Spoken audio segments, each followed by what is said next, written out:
निवडणुकीचा प्रचार आता शिगेला पोहोचलाय। त्यातल्या त्यात शिक्षणाचं माहेरघर म्हटल्या जाणाऱ्या पुण्यात तर राज्यात एकत्र असलेले सत्ताधारी पुण्यात विरोधक असल्यानं एकमेकांवर गंभीर आरोप करू लागले।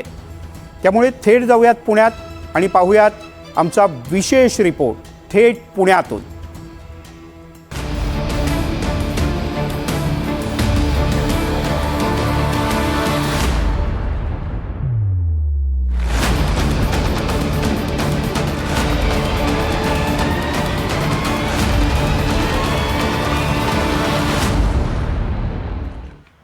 नमस्कार, मी राहुल कुलकर्णी महाराष्ट्राची सांस्कृतिक राजधानी अर्थात पुण्यनगरी पुण्यामधून तुमचं स्वागत करतो।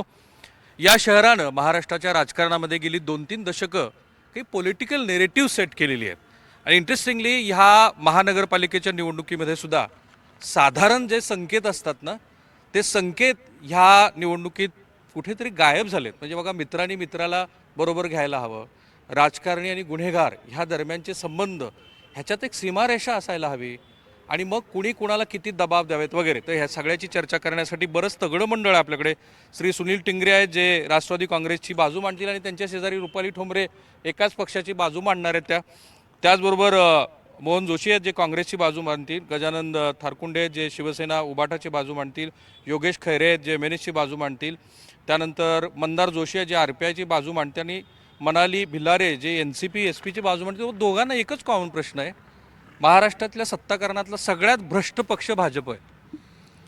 हे बरोबर आहे ना? आता जनतेला हे सांगायची काय गरज राहिली म्हणजे बरोबर आहे, जनतेने हे सगळं ओळखलेलं आहे। आज काय झालेलं आहे पुणे शहराने अनुभवलेलं आहे, पुणे शहराचा विकास थांबलेला आहे, हे काय कुणाकडून लपलेलं नाही आहे। जास्त आक्रमकता बोलते, भाजप महाराष्ट्रातला सगळ्यात भ्रष्ट पक्ष आहे। आजच्या दिवसाच्या मध्ये तरी ते चित्र स्पष्ट झालेलं आहे आणि जेव्हा 2017 पासून 100 नगरसेवक आले आणि आता त्याच्यानंतर 2 वर्षांनी लेट ही पुणे महानगरपालिकेची जी काही निवडणूक लागलेली आहे, तर आज असं म्हणता येईल की पुणे शहर हे 10 वर्ष मागे पडलेलं आहे। हे त्रिमूर्ती कोण आहे जे तुम्ही सतत सांगता? राज्य सरकारचा विषय तो राज्य सरकारमधली त्रिमूर्ती आहे। बघा, जोशी साहेब असं आहे की त्यांचे सहकारी त्यामध्ये सगळ्यात भ्रष्ट पक्ष आहे। पुणेकरांनी गेल्या 7 वर्षामध्ये 2017च्या महानगरपालिकेच्या निवडणुका झाल्या आणि त्यानंतर भारतीय जनता पार्टीला पुणेकरांनी भरभरून दिलं। पुणेकरांच्या महापालिकेच्या इतिहासामध्ये पहिल्यांदा जवळपास 100च्या आसपास नगरसेवक निवडून दिले, पण या 7 वर्षामध्ये एकसुद्धा विकासाचं काम केलं नाही आणि भारतीय जनता पार्टी ते दाखवू शकत नाही। फक्त भ्रष्टाचाराचं कुरण, आणि हे आम्ही नाही तर या पुण्याच्या पालकमंत्र्यांनीच परवा जाहीर सभेमध्ये सांगितलं आहे की भारतीय जनता पार्टीने अकार्यक्षम कारभार केला आणि भ्रष्टाचार। आणि बघा, दुर्दैव आहे पुणेकरांचं, एकही भारतीय जनता पार्टीचा प्रतिनिधी या कार्यक्रमामध्ये जनतेचे प्रश्न आणि त्याची उत्तर द्यायला आला नाही। जवळपास अर्धा तास आणि लोक निषेध करतायत।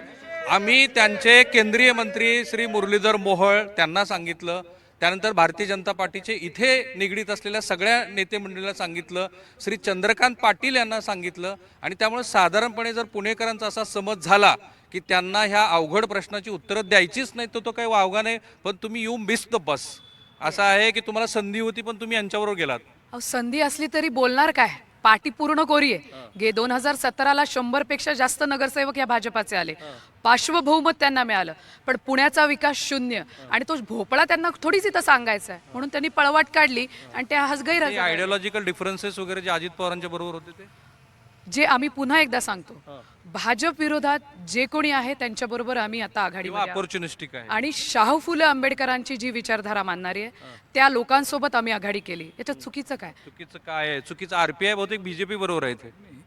आपण बघताय, अनेक जण म्हणतायत विकास काय, अरे पुण्याची मेट्रो बघा, वनास ते रामवाडी मेट्रो बघा बघा, ऐका आहे बघा,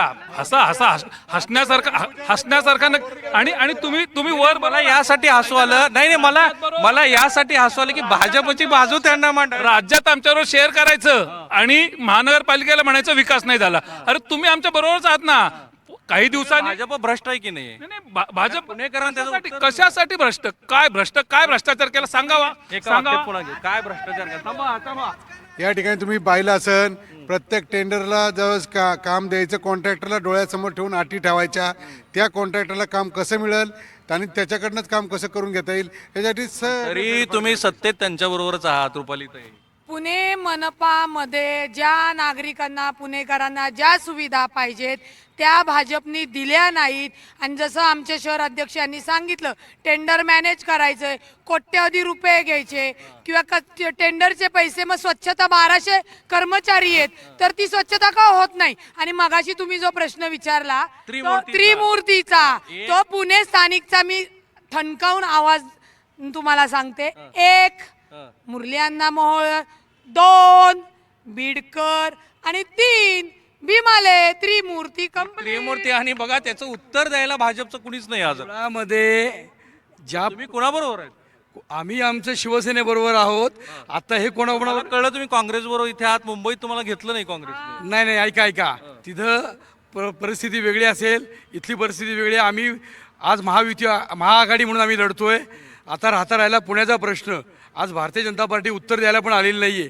आपण ज्या ठिकाणी उभं आहोत इथलं डेव्हलपमेंटसाठी देखील सहकार नगर नाही, लोकमान्य नगर, त्या ठिकाणी देखील इथल्या स्थानिक आमदारांनी ह्या सगळ्या लोकांची नावच घ्या ना. हेमंत रासनेंनी काय झालं, राज्य शासनामध्ये हे सगळे बरोबर आहेत आणि महानगरपालिकेच्या निवडणुकीत हे सगळे वेगळे आहेत. मुळामध्ये यांनी सर्वात प्रथम पहिलं राज्य शासनामध्ये राजीनामा द्यावा आणि मग भारतीय जनता पार्टी. हे व्हॅलिड आहे टिंगरे साहेब, हा व्हॅलिड. हे पहा, आज ते म्हणतात त्या पद्धतीने. आज जर पुणे शहराला बऱ्याचशा रिंग रोड असेल किंवा त्यांनी काय म्हणाले, जे पुणेकरांना असं वाटेल नाही, त्यांना पुणेकरांना हे वाटेल ना पुणे आणि मुंबई वेगवेगळे, त्याचं सोयीस्कर उत्तर दिलं. सोयीस्कर राज्य शासनामध्ये यांनी राजीनामा द्यावा. 70,000 कोटीचा भ्रष्टाचार बघा, 70,000 कोटीचा भ्रष्टाचार बघा, आत्ताची पुणे शहराची गुन्हेगारी बघा, या सगळ्या गोष्टीचं बघा. दादांचे वाक्य काय ती ऐका. म्हणजे तुमचं कोणी एकीकडे अस्तित्व होतं. बोला, रेटून बोला, दुसऱ्याचा आवाज दाबा, हीच परिस्थिती पुण्यामध्ये आहे. जगातला सगळ्यात मोठा पक्ष म्हणजे नाही, आम्ही असं खोटं काय सांगू. जगातला सगळा मोठा पक्ष म्हणून अभिमानाने जो पक्ष सांगतो भारतीय जनता पार्टी, एवढ्या मोठ्या पक्षात एक पण माणूस नाही पुण्यात इथे यायला. त्याचं कारण आहे. आणि तुमचा मुद्दा कारण हा मुद्दा आम्ही जास्त ठळकपणे सांगू, भारतीय जनता पार्टीला ह्या प्रश्नाची उत्तरं द्यायची नाहीत असं दिसतं. कारण असंही मला कळलं की ज्या भागामध्ये आता वेगवेगळे प्रश्न सर्वोच्च न्यायालय हायकोर्टाने विचारले त्याची उत्तर त्यांना द्यायची नाही. आणि सगळ्यात महत्वाचा विषय हा की आज ज्या भारतीय जनता पार्टीला ही भ्रष्ट पार्टी म्हणून म्हटलं जातं, राष्ट्रवादी काँग्रेस म्हणून म्हटलं जातं, या पार्टीसोबत निवडणूक झाल्यावर जर भारतीय जनता पार्टीला नगरसेवकांची गरज पडली तर हा पक्ष पहिल्या गाडीनं तुम्ही जाल, पहिल्या गाडीनं तुम्ही जाल.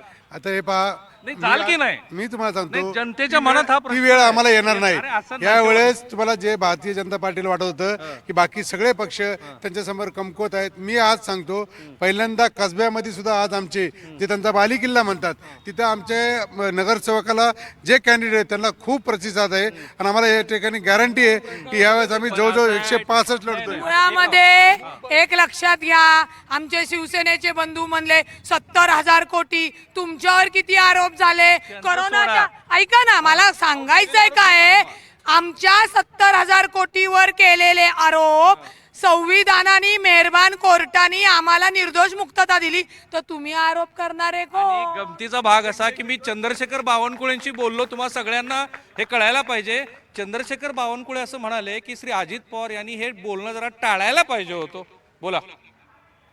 गेल्या 5-8 वर्षामध्ये भारतीय जनता पार्टीच्या कोणत्याही नगरसेवकांनी या प्रभागामध्ये काम केलेलं नाही.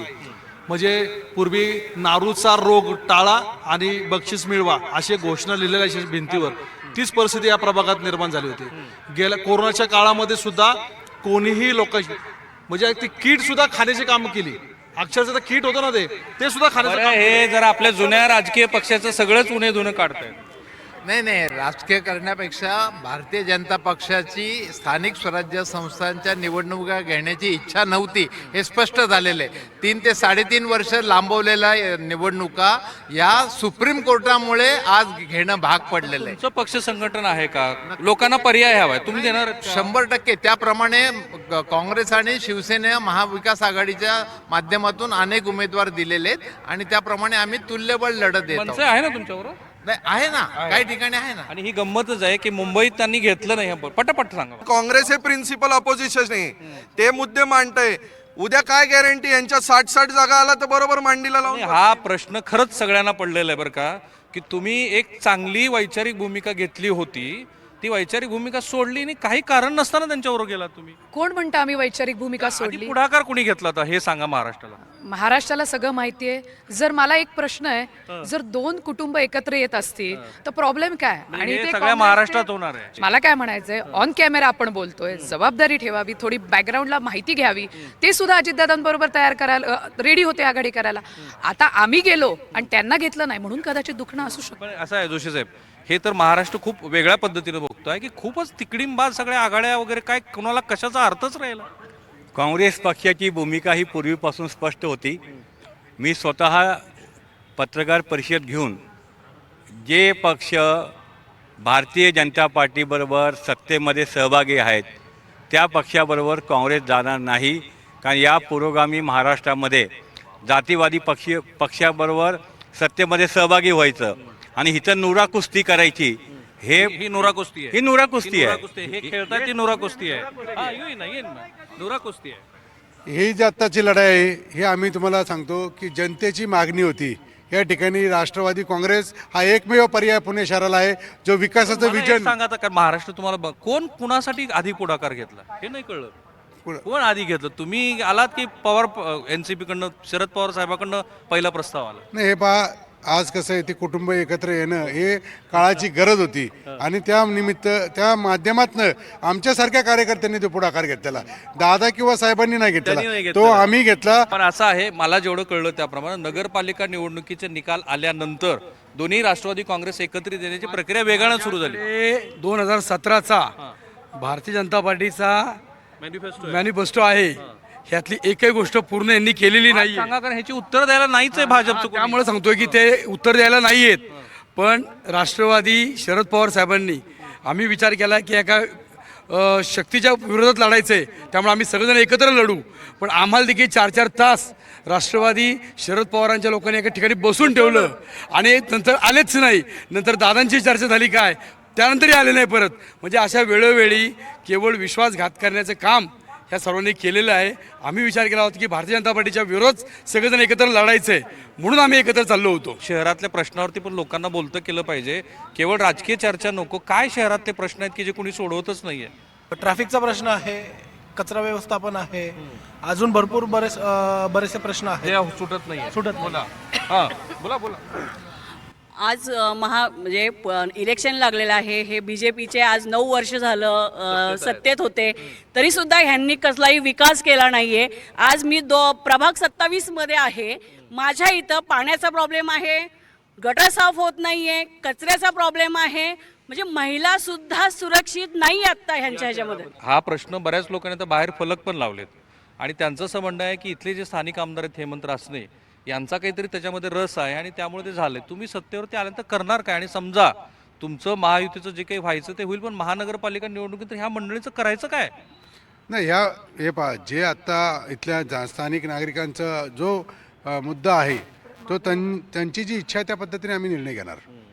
मगाशी आमचे काँग्रेसचे बंधू फार बोलत होते. 60 वर्ष त्यांनी राज्य केलं. जेव्हा ते ऐका ना, बोललं पाहिजे. ते जेव्हा आम्हाला शिकवत असतील तर त्यांना शिकवलं पाहिजे. जेव्हा आम्ही कुणाबरोबरही युती करू किंवा पुढची समीकरणं राजकारणाची करील, त्यांचाही पक्ष आहे, आमचाही पक्ष आहे. आम्हाला कायदेशीर अधिकार आहे की आमचा निर्णय आम्ही एकत्र लढायचं, वेगळं लढायचं का काय करायचं. पण तुम्ही नाकारते झाला, तुम्हाला लोकांनी नाकारलं म्हणून तुम्ही दुसऱ्यावर बोट दाखवू शकत नाही. काँग्रेसनी जर स्वतःला अजूनही काट टाकून तरुणांना, काम करणाऱ्या लोकांना जर साथ दिली किंवा नेतृत्व दिलं तर राहील ना काँग्रेस उभे. हा प्रश्न आहे ना की नेहमी तुमचं इथे एक मोठं वर्चस्व होतं काँग्रेस एकेकाळी. काँग्रेसचं नेतृत्व होतं पुण्यामध्ये. काँग्रेसला या बकालपणाची काही जबाबदारी तुम्ही घेणार आहात की नाही? नाही, कारण हे पुणे जे आज दिसते आपल्याला, मेट्रो पासून ते सर्व हे पुणे शहर हे काँग्रेस केंद्रामध्ये, राज्यामध्ये आणि ही महापालिकेमध्ये संकल्पना तुमची काँग्रेस पक्षाची. नगर विकास मंत्री कमलनाथ हे राज्याचे त्यावेळेला देशाचे हे होते, सुरेश कलमाडी खासदार होते आणि आदरणीय शरदचंद्रजी पवारसाहेब कृषी मंत्री असताना त्यावेळेला काँग्रेसने ही पुणे मेट्रो केंद्राकडनं मंजूर केली. पुणे मेट्रो आमची आहे, पण पुणे आज जे काही आहे, पुणे IT हब काँग्रेसने केलं, पुणे इंडस्ट्रियल हब काँग्रेसने केलं. हे जे गार्डनमध्ये आहेत ना पुण्यातले जेवढे गार्डन 200 एकरमध्ये राजीव गांधीचं काचं ध्रुव केलं, हे काँग्रेसने केलं. म्हणजे आज जे काही पुणे आहे हे काँग्रेसची देण आहे, हे पुणेकरांना माहीत आहे. आणि हे मुंबईमध्ये सुद्धा कोस्टल रोड संदर्भामध्ये तोच मुद्दा पृथ्वीराज चव्हाण मांडतायत. 2 व्यक्तीला सोडून मी आता एका मुद्द्यावरती तुम्हाला सगळ्यांचं मत विचारून घेणार आहे. 2 व्यक्तीला मी ते नंतर शेवटी विचारेन. पुण्यामध्ये हे जे सगळे गुंडपुंड आहेत त्यांची नावं मला घ्यायची नाहीत कारण सगळ्या महाराष्ट्राला ती माहिती आहेत. त्यांना जो काही राजाश्रय ह्या निमित्ताने मिळाला आहे हे काय आहे? हे बघा, ज्यांच्यावरती केसेस चालू आहेत त्या न्यायालयीन कक्षेमध्ये आहेत. आता न्यायालयीन कक्षेमध्ये स्वतः उमेदवारांनी मको का लावलेले, जेलमध्ये जाऊन बसलेले, एकमेकाचे एन्काउंटर करणारे लोक, त्यांना उमेदवार देऊन त्यांना राजाश्रय देतोय आपण. तुम्ही समजून घ्या, हा या लोकशाहीचा अधिकार आहे. प्रत्येकाला इलेक्शन लढवायचा हा अधिकार दिलाय लोकशाहीने, हे तर मान्य करता. आता आपण कोणाचा अधिकार हिरावून घेण्याचा अधिकार आपल्याला कोणी दिलाय? सगळ्याच पक्षांमध्ये तुम्ही बघा, सगळ्या पक्षात तुम्ही एकाला टार्गेट करून जर बोलत असाल तर हा विचार करण्याचा मुद्दा. गायवळांच्या बद्दल पण विचारलं पाहिजे. तुम्ही सगळ्यांबद्दल बोललं पाहिजे आणि ज्यांनी ही उमेदवारी दिली त्यांना तुम्ही विचारलं पाहिजे प्रश्न. म्हणूनच मी सगळ्या मंडळींना जेवढे मला आवाज घेता येतील त्या सगळ्यांना विचारणार आहे, हे गायवळ असतील, मारणे असतील, आंदेकर असतील, हे चाललंय काय? सर मला एक प्रश्न पुढे आहे. या काकू जरा तुम्ही. नक्की 1 गुन्हा आहे, 2 गुन्हा आहे, 10 गुन्हे आहेत का 16 गुन्हे आहेत? जर 16 गुन्ह्यांच्या केसेस चालू असतील, काही गुन्ह्यांमध्ये जामीन असेल, काही गुन्ह्यांमध्ये गुन्हेगार घोषित असेल, तर कसं काय हे लढवतात आणि ते कसं काय पटत नाही? 16 गुन्हे असणारा माणूस गुन्हेगार का ठरत नाही? काय मत आहे तुमचं? आधी ह्यांना बोलू नाही, तुम्ही पण बोला. मी तर म्हणते अगदी स्पष्ट सांगते की इलेक्शन घेऊच नका, इलेक्शनच घेऊ नका. नकाच घेऊ. पटतं का कोणाला हे? कारण काय माहिती का की आम्ही ह्यांना मत दिलं ते आमच्या बाजूनी लढतीलच असं काही नाही आहे. मग दुसऱ्यांना आम्ही मदतीला जायचं तर आमच्या तर लोकमान्य नगरच्या प्रश्नावर कोणीही आलेलं नाही, हे त्रिवार सत्य आहे. गजाभाऊ आले होते. Yes yes. आता बहुधा त्याच प्रश्नाचं उत्तर द्यायला टाळतायत बीजेपी वाले. ते असं म्हणाले की लोकमान्य नगरमध्ये तुम्ही कार्यक्रम घेताय तर इथं लोक आम्हाला हा प्रश्न विचारणार, त्यामुळे आमचं कुणी नाही येणार. नाही आलेत ना लोकमान्य नगर वासी इथे. लोकं आलेत, भाजपचं कुणी आलेलं नाही. ओके, आता मग तो त्यांचा प्रश्न आहे कारण त्यांना माहिती आहे खाई त्याला खवखव आहे. खाई त्याला खवखव आहे. याचाच प्रोमो मी करणार आहे. पुन्हा एकदा वाक्य सांगा तुम्ही. खाई त्याला खवखव आहे. याचा अर्थ काय झाला? ह्याचा अर्थ असा होतो की त्यांनी केलंच नाहीये काम. पुणे हे सांस्कृतिक भूमी म्हणून ओळखलं जातं, शैक्षणिक भूमी म्हणून ओळखलं जातं. 36 जिल्ह्यामध्ये पुणे हे 1 नंबरला होतं, पण पुणे हे गुन्हेगारीचे क्षेत्र झाले. भर दिवसा कोयत्याने ह्या पुण्यामध्ये वार होता. पुण्यामध्ये बेसिक सुविधा, मी आताच विजय टॉकीच्या समोर लघवीला गेलो होतो, चक्कर आली अक्षरशः इतकं. आणि वेटिंगला लोक होती लघवीला, तिथं लोक वेटिंगला लघवीला होती. एवढ्या प्रतिक्रिया पुरेशा आहेत. कोणाला बोलायचं? हां बोलो. प्रचंड प्रमाणात रस्त्यामध्ये टक्केवारी खाल्ली जाते आणि आम्ही इथेच राहतो, स्थानिक नागरिक. म्हणजे किती? आता 10%, ते रस्त्याच्या परिस्थितीवरनं साधारण लक्षात येतो त्याचा अंदाज. फुटपाथ वारंवार बनवले जाते. 10 वर्षामध्ये 7व्यांदा हा रस्ता आणि फुटपाथ बनवलेला आहे. ही टक्केवारी करदात्यांचे. मला एका वरिष्ठ अधिकाऱ्यांनी असं सांगितलं बरं का. हो गुन्हेगारीवर येणार आहे. मला एका वरिष्ठ अधिकाऱ्याने असं सांगितलं. हो बोला तुम्ही बोला. मला एका वरिष्ठ अधिकाऱ्याने असं सांगितलं की पुणे शहर हे एक आकाराने वाढलेलं मोठं खेडेगाव आहे, तुमच्याकडेच जायचंय.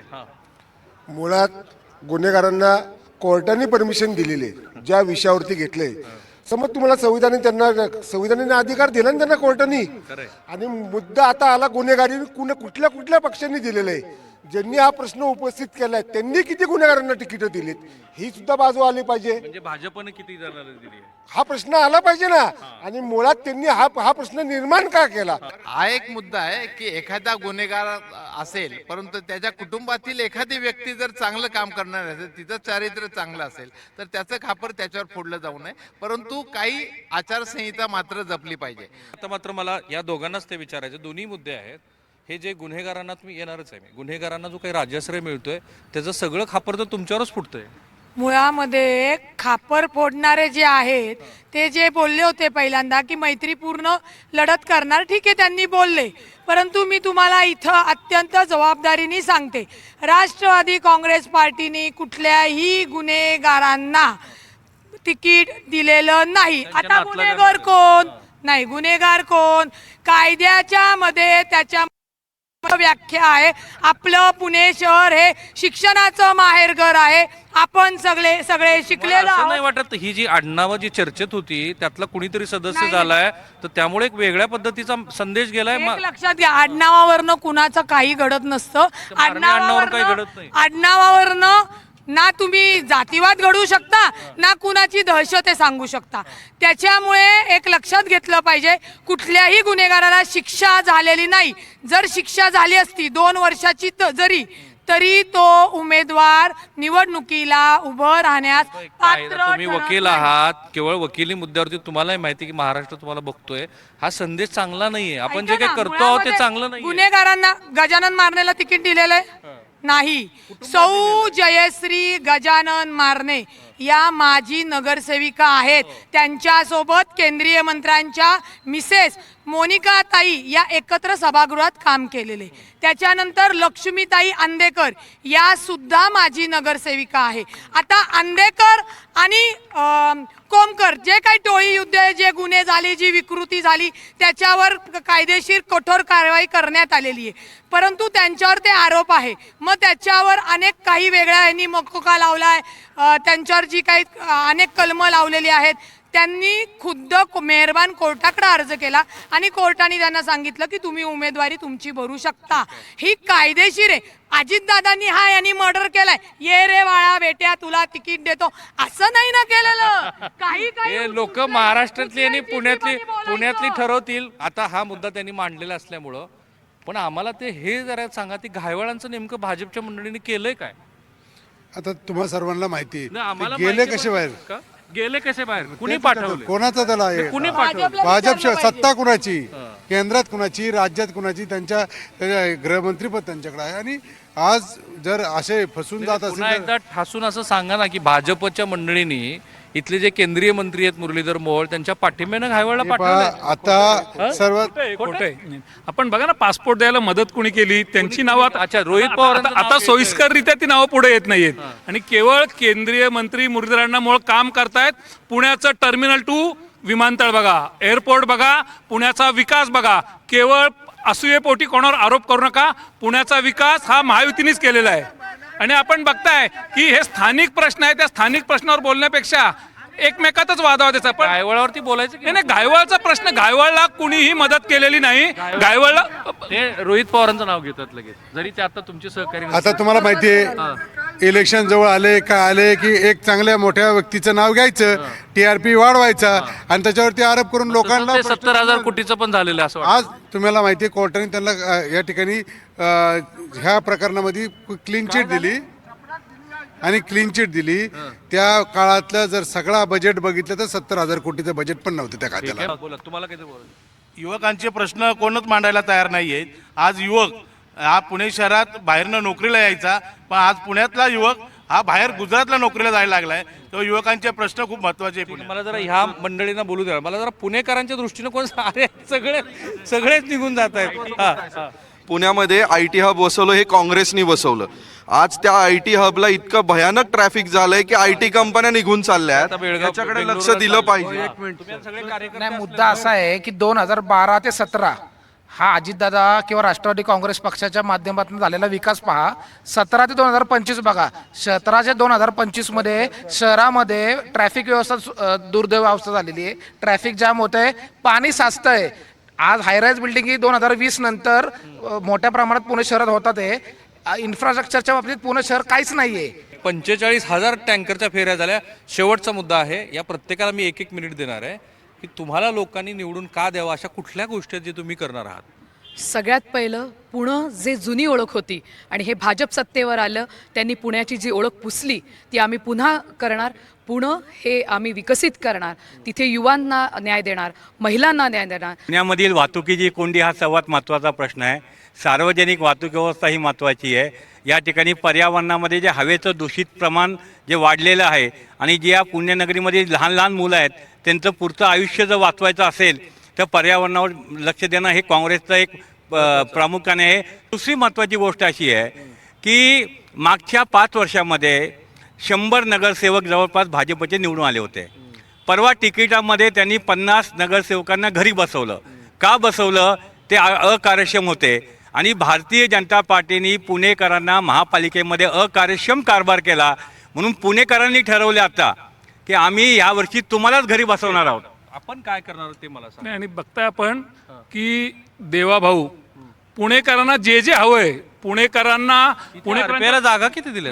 जागा ऐका ना, लहान भाऊ छोटा भाऊ मोठा भाऊ असू शकतो, परंतु पुण्याचा विकास आपण बघू शकताय. मी परत एकदा सांगितलं, विकासाच्या मुद्द्यावर एक वेगळी चर्चा घ्यायला लागेल आणि विकास कुणी केला, काय केला, या बाबतीत आदर्श पुणे हे भारतीय जनता पार्टी आणि RPI महायुती सरकार या पुणे महानगरपालिकेत नक्कीच देईल. आज 11 वर्ष झाले, जायका नाही 24/7 पाणी नाही. आणि मला आनंद आहे, हे जे व्हिडिओ व्हायरल होतील ना यातनं पुणेकरांना कळणार आहे की त्यांच्याच मनातले मुद्दे आम्ही NDTVवरती चर्चेला आणले. दोघांपैकी एकाला मी संधी देतो, तुम्ही करणार काय ते सांगा लोकांना. येत्या काळामध्ये सगळ्यात भयंकर जो प्रश्न पुण्यासाठी झालेला आहे तो ट्रॅफिकचा, त्याच्यावरती उपाययोजना करणे किंवा पब्लिक ट्रान्सपोर्ट इम्प्रूव्ह करणे. दुसरं पाण्याचा भयंकर प्रश्न निर्माण झाला आहे. आज बरीचशी गावं म्हणजे पुणे हे क्षेत्रफळाने मुंबईपेक्षा पण मोठं झाले आणि आजूबाजूची गावंही मोठ्या प्रमाणावरती आली. त्यांचा DP न झाल्यामुळं 2017 साली महापालिकेत येऊनसुद्धा आजसुद्धा त्यांना मूलभूत सुविधा मिळत नाही. त्याच्यासाठी आम्ही काम करणार. सगळ्यात महत्त्वाचं एक कायदा आणि सुव्यवस्थेचा फार मोठा प्रश्न आहे. कायदा सुव्यवस्थावर सुद्धा जे गुन्हेगार आहेत किंवा जे कोयता गँग वगैरे अल्पवयीन मुलं आहेत, कायद्याची जरब त्यांच्यावर बसणं गरजेचं आहे. मी एवढंच सांगेल की माननीय अजितदादांनी पिंपरी चिंचवड असू द्या किंवा बारामती असू द्या सुविधांनी सज्ज केलेलं आहे. पुणेकरांनी जर काम करणाऱ्या नेत्यांना किंवा नेतृत्वाला संधी दिली तर निश्चित पुणे शहर सुद्धा सगळ्या सुविधांनी सज्ज माननीय अजितदादा केले. मुळामध्ये पर्यावरण हाच महत्त्वाचा विषय आहे पुण्यासाठी, कारण 2 नद्या ह्या पुण्याला लागलेल्या आहे. वैभव आदित्यसाहेब ठाकरे यांनी पुण्याविषयी टेकड्यांचा विषय घेतलेला आहे, नद्यांचा विषय घेतलेला आहे, डेव्हलपमेंटचा विषय घेतलेला आहे. जर आम्हाला अशा पद्धतीने काम करण्याची जर संधी दिली तर नक्कीच पुण्याचा विकास मुंबईच्या धर्तीवर आम्ही करू. पुणे शहरात तुम्ही लक्षात घेतलं पाहिजे, पुणे शहर हा देशातलं 4थ्या क्रमांकाचं सगळ्यात जास्त ट्रॅफिक असलेलं शहर आहे. अशा शहरामध्ये वाहतूक व्यवस्था, सार्वजनिक वाहतूक व्यवस्था सक्षम नसल्यामुळे या गोष्टी सगळ्या होत आहेत. काय प्रश्न आहेत पुणेकरांचे तेही सांगितले आणि ह्या राजकीय नेते मंडळाला विचारलं की तुमच्याकडचे उपाय काय आहेत. पुन्हा एकदा मी सांगतो की ज्यांची सर्वाधिक जबाबदारी होती, कारण ते सत्तेवरती होते, ते भारतीय जनता पार्टीचे एकही नेते ह्या कार्यक्रमाला उपस्थित राहिले नाहीत. आम्ही त्यांना वारंवार सांगितलं आणि शेमचा नारा पण आहे, वारंवार सांगितलं की तुमची बाजू तुम्ही मांडा, कारण प्रश्न तुम्हाला विचारले जाणार आहेत. सो थांबूया आपण इथे. पुढच्या भागामध्ये पाहत राहा महापालिकेचं महायुद्ध. Thank you so much. धन्यवाद.